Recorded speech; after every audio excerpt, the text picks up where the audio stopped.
إن الحمد لله تعالى نحمده ونستعينه ونستغفره ونتوب إليه ونعوذ بالله تعالى من شرور أنفسنا ومن سيئات أعمالنا.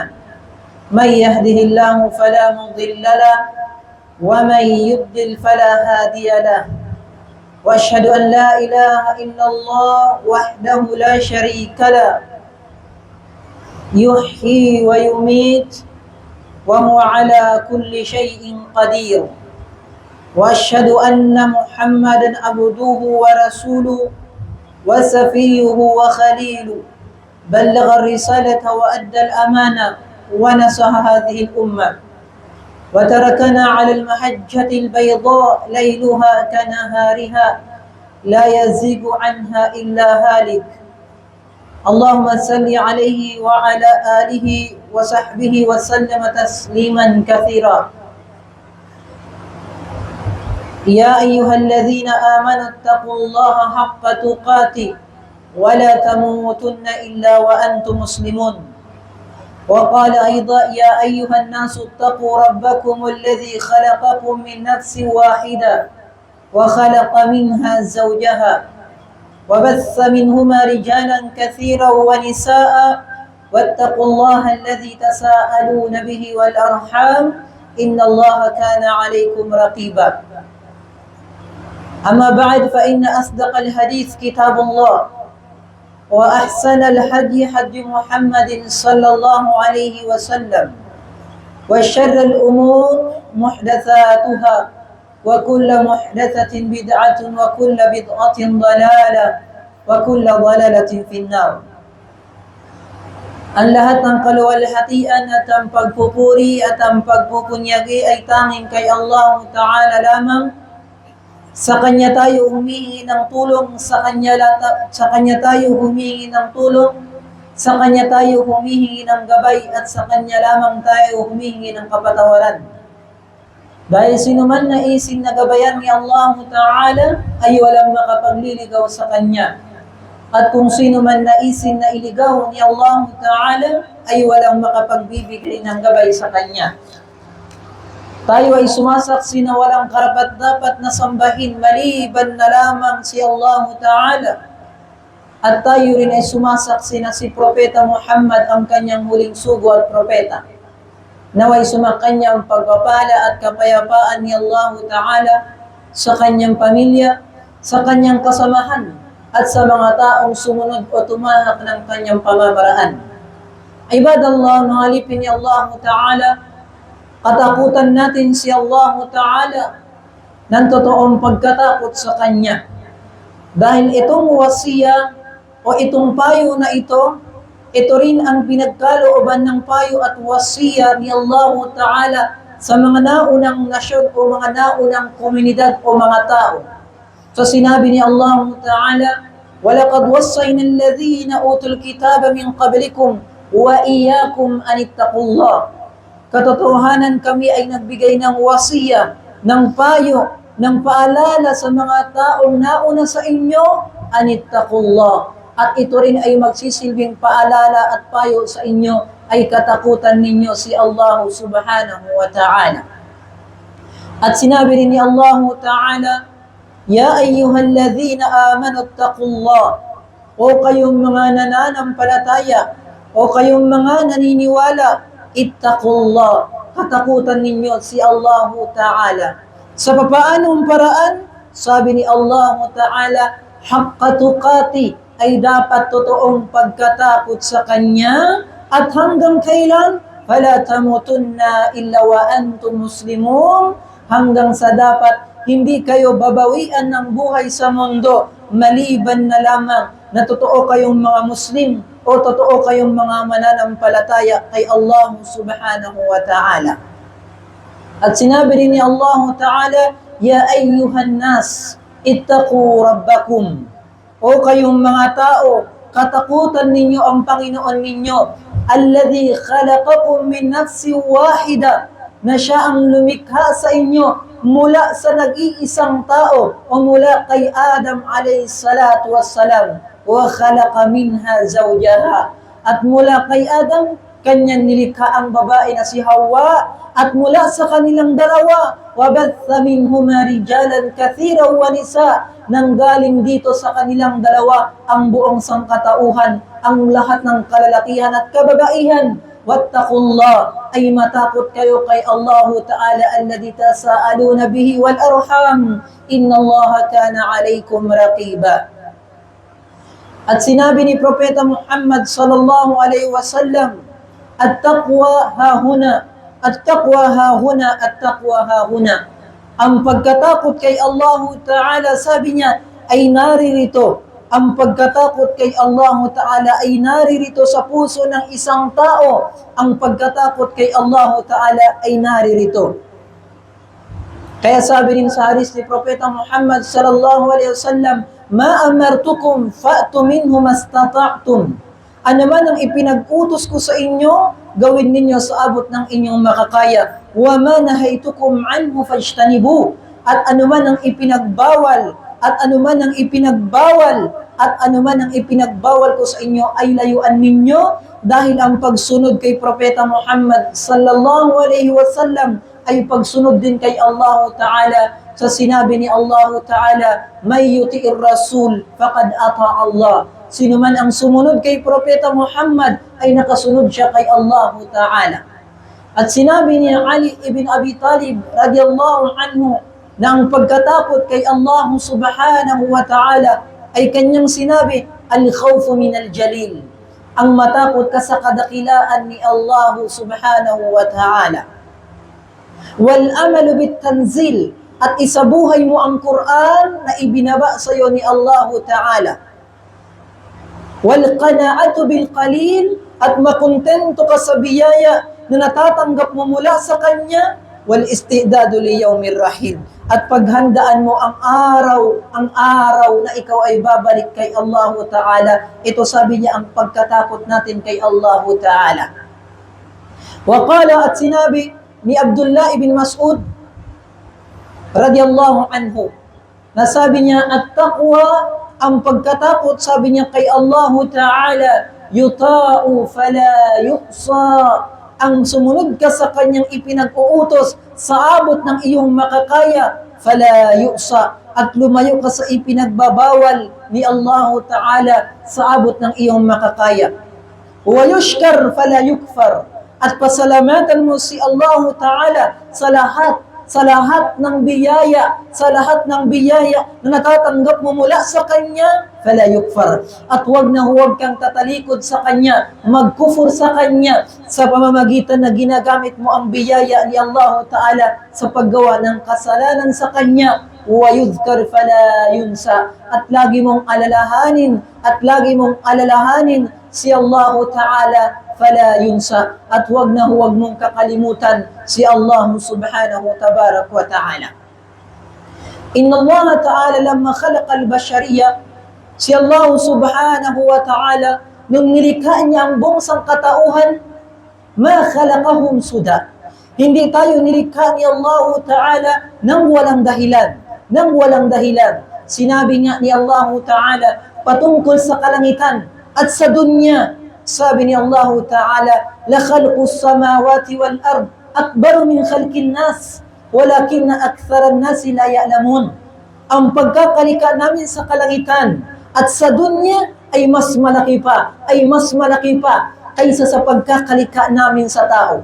Pero sinabi ni Allah Ta'ala, sabi ni Allah subhanahu wa ta'ala, ma khalaqna as-samawati wal arda wa ma bainahuma la'ibin.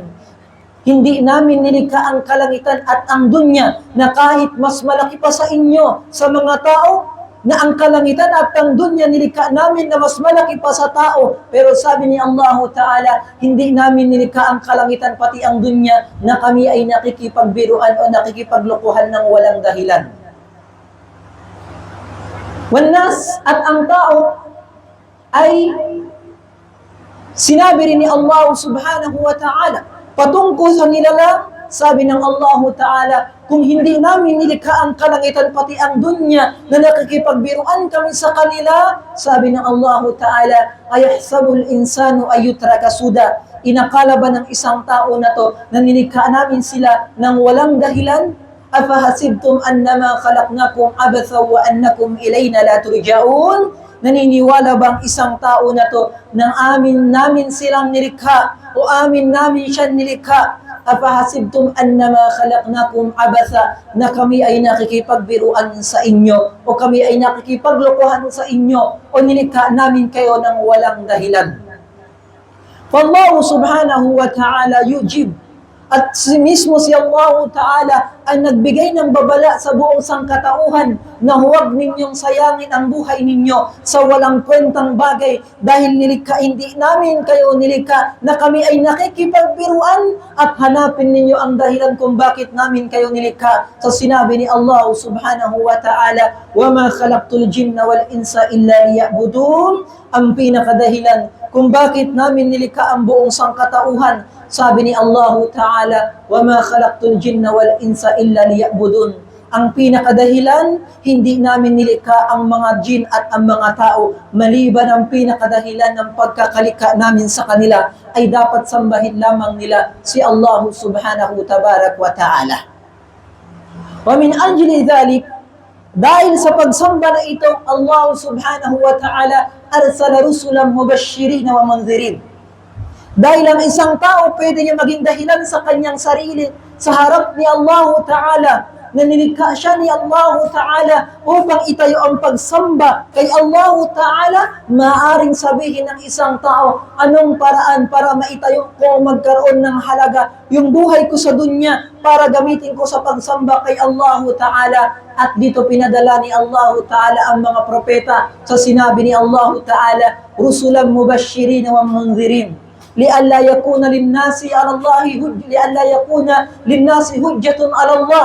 Nagpadala kami ng mga propeta sa inyo para sa kabilang buhay wala na kayong magiging dahilan pa sa harap ng Allah Subhanahu wa Ta'ala. Wa anzala ala bayna aydihimul kutub.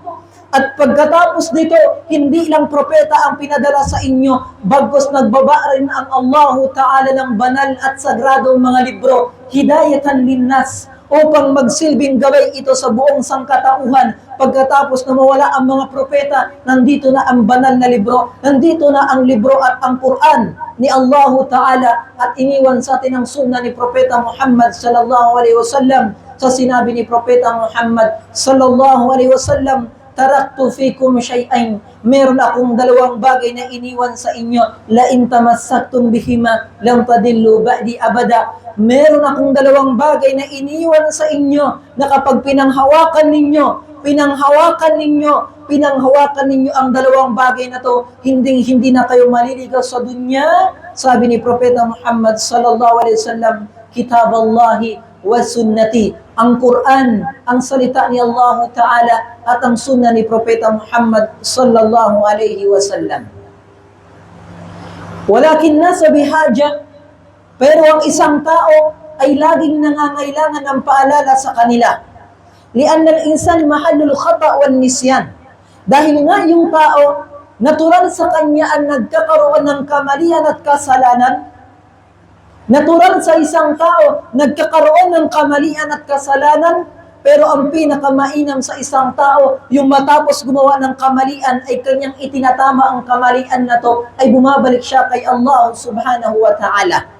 Dahil kabilang sa pundasyon ng ummah, kabilang sa pundasyon ng komunidad, kabilang sa pundasyon ng pagiging Muslim natin, ano yun? Yung mapaalala natin yung ating sarili at ating pamilya at ating komunidad patungkol sa ating relihiyon. Patungkol sa ating relihiyon. Kaya si Allah Subhanahu Tabarak wa Ta'ala ay kanyang binigyan ng responsibilidad. Kanyang binigyan ng responsibilidad ang lahat ng mga propeta, at lahat ng mga ulama, at lahat ng mga Muslim, at ang responsibilidad na ito para tulungan ang ating pananampalataya sa pamamagitan ng pag-alala sa bawat isa sa atin, pag-utos ng kabutihan at pagpigil ng kasalanan.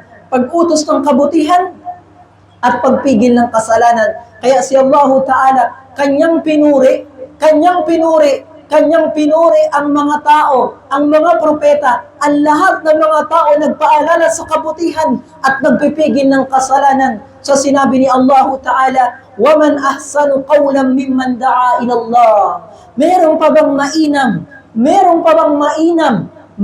bang mainam na isang tao na kung saan siya ay nagdadawa patungo kay Allah, nagpapaalala patungo kay Allah, kanyang pinapaalalahanan ng kanyang pamilya, ang kanyang komunidad, ang mga tao na dapat lahat tayo ay babalik kay Allah Ta'ala, gumawa ng kabutihan at magpigil ng kasalanan. At dahil ito ay responsibilidad ng bawat isa sa atin para hindi lumaganap ang pinsala at kasalanan sa ibabaw ng kalupaan.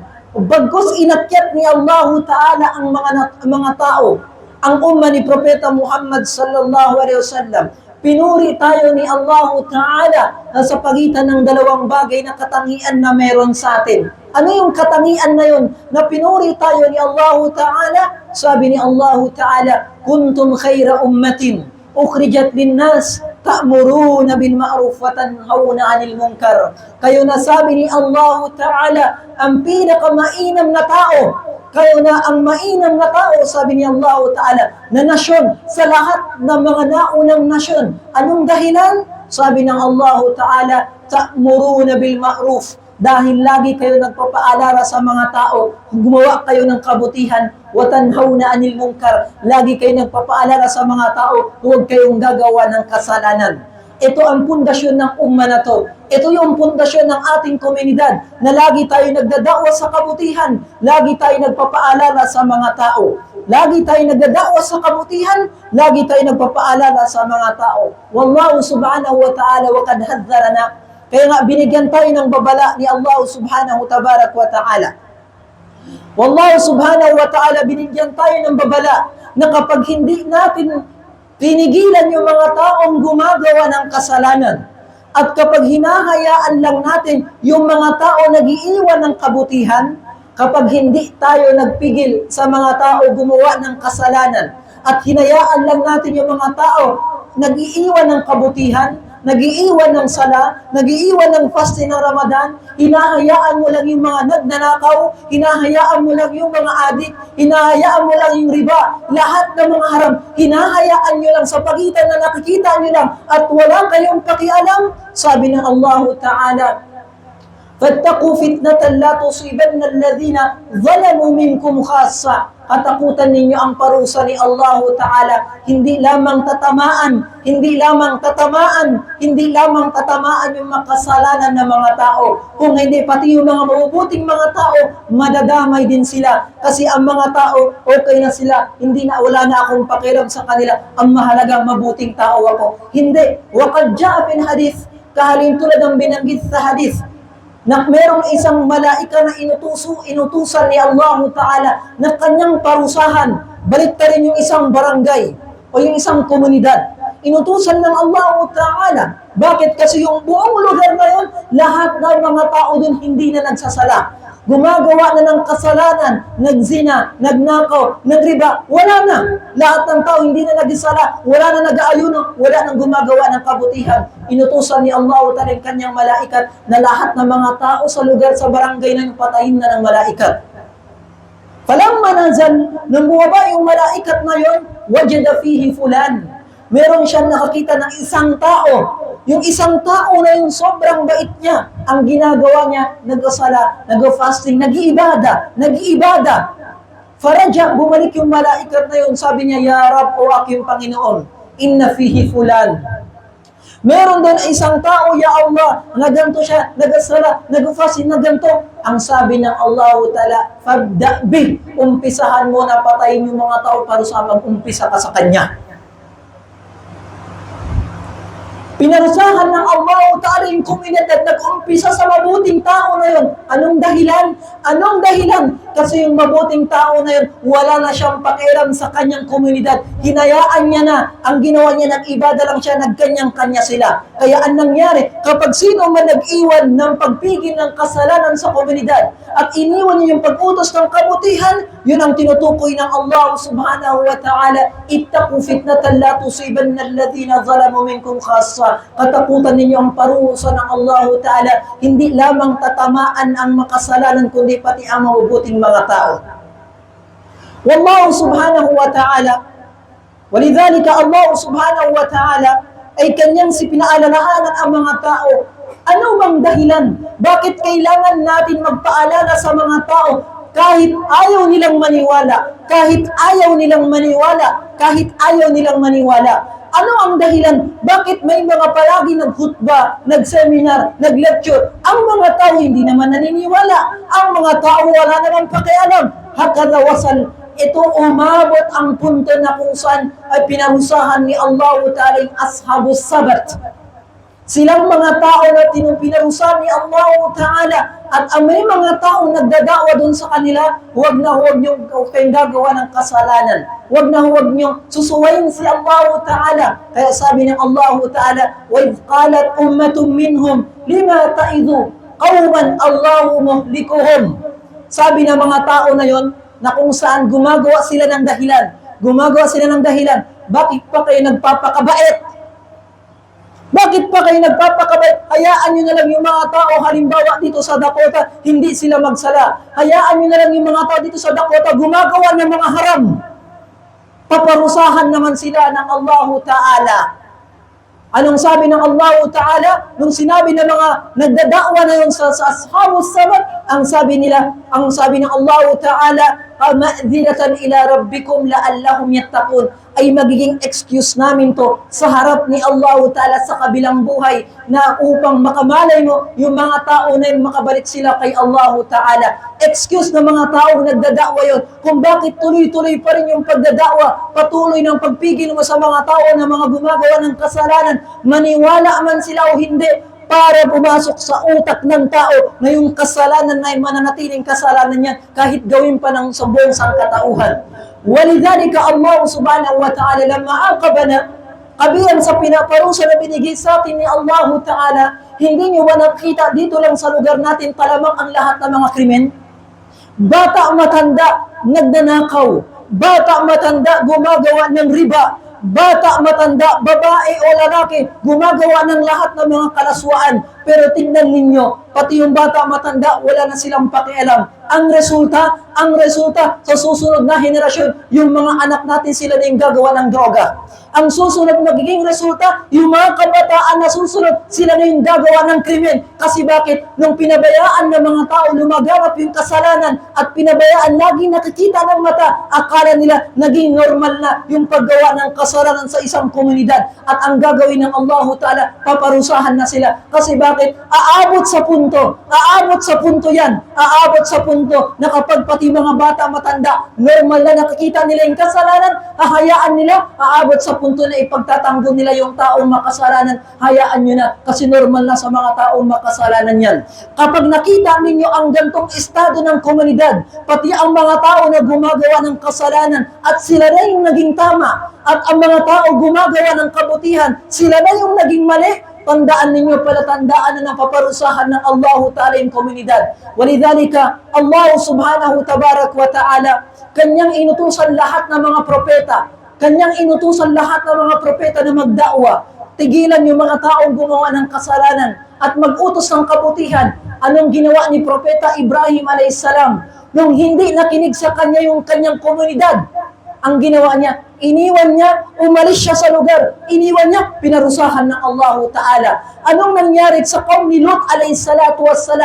Sa panahon ni Lut a.s. sabi ng Allah Ta'ala, وَتَأْتُونَ فِي نَادِكُمُ الْمُنْكَرِ. Ang ginagawa ng kalalakihan sa kanila, kapwa lalaki, gumagawa sila ng kalaswaan sa kalagitnaan ng daan. Yung LGBT. Umabot sa punto na pinapasok sa utak ng tao ngayon na ang kabaklaan ay dapat tanggapin natin. Aabot sa punto sa panahon ni Lot, sa panahon ni Lot alayhi salatu wassalam, yung kabaklaan sa kanila, sa kalagitnaan ng daan, gumagawa ng kalaswaan. Nung sabi ng Allah Ta'ala, وَتَأْتُونَ فِي نَادِكُمُ الْمُنْكَرِ, wala na ba kayong hiya sa kalagitnaan pa ng daan? Anong sabi nila? Anong sabi nila? Umabot sa punto ng kasalanan na ginagawa nila. Akala nila ito na yung tama kasi normal na nakikita ng tao at silot na yung makasalanan. Anong sabi nila? Akhriju ala luti min qaryatikum innahum unasu yatataharun. Tanggalin niyo silot sa lugar natin kasi nagmamalinis sila. Ang taong gumagawa ng kabutihan, nagmamalinis na raw. Ang taong gumagawa ng kasalanan, sila na raw yung mabuting tao kasi normal na sa mga tao nakikita nilang paggawa ng kalaswaan. Nung iniwan ni Lot alayhi salatu wassalam yung kanyang komunidad, winasak ng Allah Ta'ala yung kaum ni Lot alayhi salatu wassalam. Si Shu'aib alayhi salatu wassalam, nung sabi niya sa kanyang komunidad, ittaqullah wa ati'un, matakot kayo kay Allah Ta'ala. Huwag na huwag kayong gagawa ng kasalanan. Huwag na huwag kayo manloloko sa paninda ninyo. Niloloko niyo yung tao, magtitinda kayo ng katarantaduhan na presyo, manloloko kayo sa timbangan, manloloko kayo sa presyo. Anong sabi nila? Ya Shu'aib, asalatuka ta'muruka an natruka ma ya'budu aba'una wa an naf'ala fi amwalina ma nasha. Ya Shu'aib, porkit ba nagsasala ka sa masjid, utusan mo na kami sambahin yung Panginoon mo? Wa an naf'ala fi amwalina ma nasha, hayaan mo na lang kami, magkanyang-kanya tayo kasi ang relihiyon mo sa'yo, ang relihiyon namin sa amin. Wala kang pakialam sa business namin. Kung baga, gusto nilang ihiwalay kapag taga-masjid ka, banal ka, wala ka, hindi ka dapat pwede mangailang sa mga tagalabas. Walidhalika, fataraka, ang ginawa ni Shu'aib, inutusan ng Allah Ta'ala, lisanin mo, umalis ka sa lugar mo, umalis si Shu'aib, winasak ng Allah Ta'ala yung kanyang komunidad. Si Musa alayhi salatu wassalam, inutusan ng Allah Ta'ala na magdawa kay Fir'aun, hindi naniwala, sabi ng Allah Ta'ala, iwan mo yung Egypt, pumunta ka ng Palestine, winasak ng Allah Ta'ala si Fir'aun. At lahat ng mga propeta hanggang umabot kay Propeta Muhammad sallallahu alaihi wasallam, nung hindi naniwala sa kanyang kuffar ng Quraysh sa Makkah, sabi ng Allah Ta'ala, iwanan mo yung Makkah, pumunta ka ng Madina, pinarusahan ng Allah Ta'ala yung Ahlu Makkah. At ganito magiging palatandaan ng mga tao na kapag lumaganap ang kalaswaan at ang kasalanan sa isang komunidad at makita ninyo lahat ng mga nagdadawa, iniwan kayo, palatandaan na malapit na kayo baliktarin ng Allah subhanahu tabarak wa ta'ala. Kapag lahat ng kalaswaan, ng krimen, nakikita ng mata natin ay normal na lang. At kapag lahat ng kabutihan, iniwan natin na wala na tayong pakialam, ay babala yun ni Allah subhanahu tabarak wa ta'ala. Walidhalika, si Allah Ta'ala kanyang sinumpa ang Banu Israel. Ang mga Banu Israel, yung mga Hudyo, anong dahilan? Lu'ina alladhina kafaru min Bani Israel ala lisani Dawud wa Isa ibn Maryam. Sinumpa ng Allah Ta'ala ang mga Banu Israel. Anong ginagawa nila? Kapag merong gumagawa ng kasalanan, gagatungan pa nila. Kapag merong nag-iwan ng kabutihan, ay uutusan pa nila, okay lang yan. Kapag merong umiinom ng mga haram, normal lang yan. Kapag merong gumagawa ng riba ng pagnanakaw, normal lang yan. No-ino, sinumpa ng Allah subhanahu tabarak wa ta'ala. Walidhalika, itong ummah na ito, binigyan ng Allah Ta'ala ng karangalan na kung saan ay dapat magpaalala sa bawat isa. Binigyan ng karangalan ng Allah Ta'ala na dapat ang bawat Muslim ay kanilang bigyan ng paalala ang kanilang sarili. Qu anfusakum wa ahlikum. Palagi niyong iligtas ang inyong sarili at inyong pamilya. Paalalahanin niyo ang inyong sarili at inyong pamilya at inyong komunidad na ang haram, mananatiling haram kahit ginagawa pa ng buong mundo. At ang halal, mananatiling halal kahit walang gumagawa. Ang batas ay kay Allah Ta'ala, hindi sa atin. Tayo ay sumusunod sa batas ni Allah subhanahu tabarak wa ta'ala at sa pagitan anumang kanyang ipinag-utos ay gagawin natin at papaalalahanan natin ang mga tao at anuman ang kanyang ipinagbawal ay lalayuan natin at papaalalahanan natin ating mga tao at ganyan ang pundasyon ng ating komunidad bilang tayo mga Muslim na lumalay sa ipinagbawal ni Allah subhanahu tabarak wa ta'ala. Wa aqulu ma sami'tum wa astaghfirullah li wa lakum wa li sa'iril muslimina min kulli dhanbin fastaghfiru innahu wal ghafurur rahim.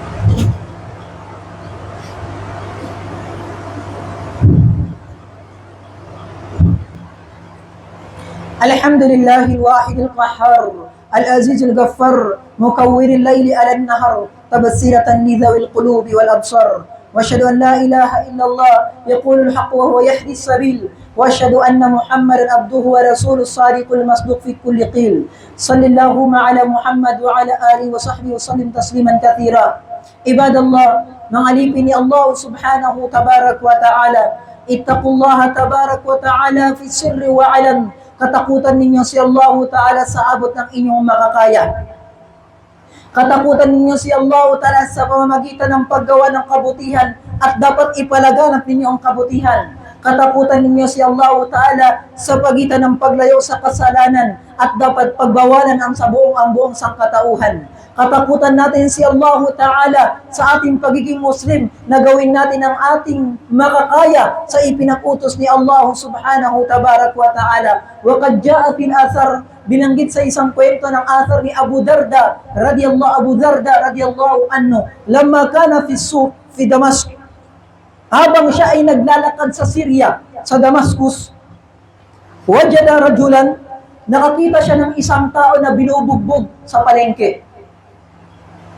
Sabi niya, anong sabi niya ang nangyari? Bakit niyo sinasaktan yung tao na yan? Sabi niya, ya sahiba Rasulillah, o ikaw sahaba ng Rasulullah.